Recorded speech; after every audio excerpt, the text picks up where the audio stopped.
Hey there, Elaine Frey's Farm Family Coach with another insight in terms of great questions to help uncover inheritance expectations. Now, let's just think everybody's waiting for a gift. And nobody knows what's inside this gift, of course, until they open it.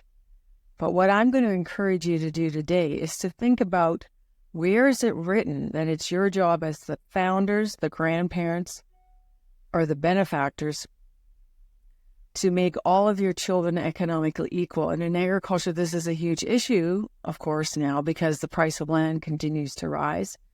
And I get personal profiles back in our coaching intake process where a woman, a daughter might say, well, you know, Elaine, I'm one of 4 children, so I expect to get a quarter of the farm. Unreasonable expectation. And so there are new tools such as corporate premiums for corporate insurance for farm corporations to use a large wealth transfer through insurance, a boutique insurance solution to give to charity or to give to your farming and non-farm heirs. And so you might want to look at some of those that I mentioned in this blog. Through 337.ca is one company that provides this kind of service.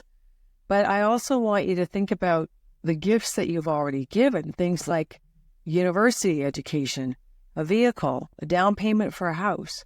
And are you taking well care of yourself as the founder?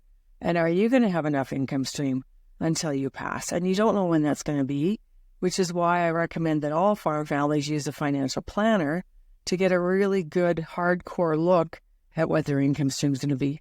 So here's some of the powerful questions that I mentioned in this week's blog. What does fairness with the transfer of wealth in your family look like to you? What does fairness mean to you? And to me, the definition is helping everyone be successful, not necessarily equal.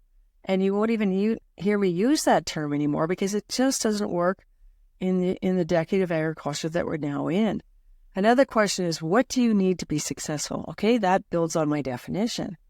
Well, you know, a lot of farm kids and a lot of non-farm heirs tell me, Elaine, my parents have worked so hard for so long, I want them to give the gift to themselves so that they take care of themselves and that they enjoy the fruit of their labor, and anything that we get at the end of their life and their passing and the residue of their estate, that would be a bonus. So consider the gifts that you've already given. And then, what does money mean to you? Because some people are waiting for a large amount of money to validate the fact that they were loved or that they belonged. And so money has many different meanings to different people.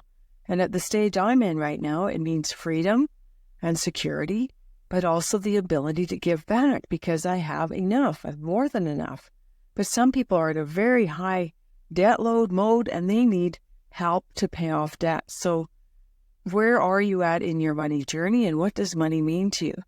And then the other thing is, what are you afraid of after we die? Good question. Because some people are afraid they won't have enough. And we all know that these next generations falling behind the boomer generation are having a very difficult time buying their beginning house, their starter homes. Young farmers are having trouble buying land, other than things like equipment and other assets, because everything is so much more expensive than it used to be. Another question is, what do you want your ongoing relationship to the farm home to look like once we as your parents no longer live there? Because there's a lot of emotional attachment. And for some people, I had one woman one time say, Elaine, my brother's going to have the home yard, but does that mean I can still park my horses there in the summertime while I still have access to let my kids toboggan in the back ravines? So there's a lot more to be talked about than just the transfer of wealth. It's the transfer of expectation around their emotional attachment to the farm home and the farmland. And so are there financial gifts that you could give now with a warm hand that would be helpful now? Perhaps that mortgage is pretty high for the house and you can help out with the down payment. Perhaps there's some gifts that you can give of education funds through a RESP to your grandchildren. Perhaps there's donations or money that goes into a tax-free savings account for the next generation. There's all kinds of ways to start moving wealth around while you're alive and while the other people receiving that gift can say thank you. So what kinds of things can you do as grandparents to bless your grandchildren financially? Another question I ask in this blog is, what can we communicate more clearly to give you more financial transparency about our personal wealth and the farm business? And are you willing to keep this confidential? Now, Dick Whitman, who I respect highly, who's a farm advisor from Clarkston, Lewiston, Idaho, has said many times, if you're in business with someone, you're sharing all the business wealth information, but you're also sharing personal wealth information. And this came true to me as well when I was speaking to a group of veterinarians, where a veterinarian piped up and said, "Oh, Elaine, this would have been so good to know last year when we were working with an exiting partner, and we had no idea how much personal debt he had and how much need he had for the transition to happen to buy him out. And it would have been really good to learn both the personal side of his finances as well as the business side." So I've worked a lot with the University of Nebraska, and a high respect for Jessica Groscott, who is an economist there and has an extension background. And these are her questions for off-farm heirs, and I'll just read them out to you. How, if at all, do you expect to be involved in the farm business if you're not a farm heir? Are you going to come back later? Do you want to be a silent partner? What will that involve? When will that involvement begin? And how does this fit with your current off-farm lifestyle? And do you expect to receive compensation for this involvement if you come back to help out in branding or calving or harvest or planting or haying season?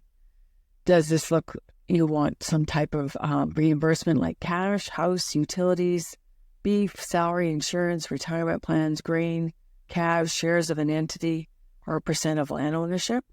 Or do you expect to receive assets from the owners either while they're living or at death? And when an heir joins the operation, are they expected to contribute money to this operation? Yes, likely. Skin in the game, debt servicing, finding out ways to have equity. And then these are her questions for the on-farm heirs. What is your current financial situation and how much good debt can you service? What assets or debt do you currently have? How much income do you need to have a reasonable lifestyle? And can you share your financial monthly family living expenses? And do you have other income sources contributing to your household? And is your spouse on the same page defining what a reasonable lifestyle or income stream is? Do you expect to be paid a salary or wage for compensation for being a non-farm heir? And I'm yelling, yes, everybody needs to be compensated fairly. And what skills, talents, and abilities are you bringing which benefit the financial well-being of the farm?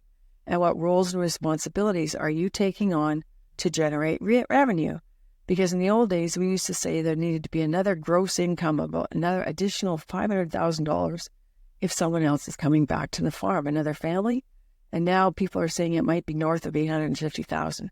It's a lot of gross revenue to help support another family. And are you going to rent additional land? And what side hustles or new enterprises such as custom haying or spraying or mechanics and can you add on this ranch and farm which don't conflict with the current operation? And are you ready, willing, and able to communicate your financial needs and expectations? So folks, this is it. Financial transparency is the key to ask great questions to uncover inheritance expectations. You can do this. Make sure you're fully disclosed what's in your will, share your intentions, talk about why you're making the decisions you are. And remember, fairness is helping everyone be successful. And you ask right from the beginning, what do you need to be successful? And as the next gen, you need to make it clear to your parents that you expect them also to be able to enjoy the fruit of their labor after many decades of hard work in their farm and ranch business. You can do this. Write me an email and let me know how this conversation goes. See you next time.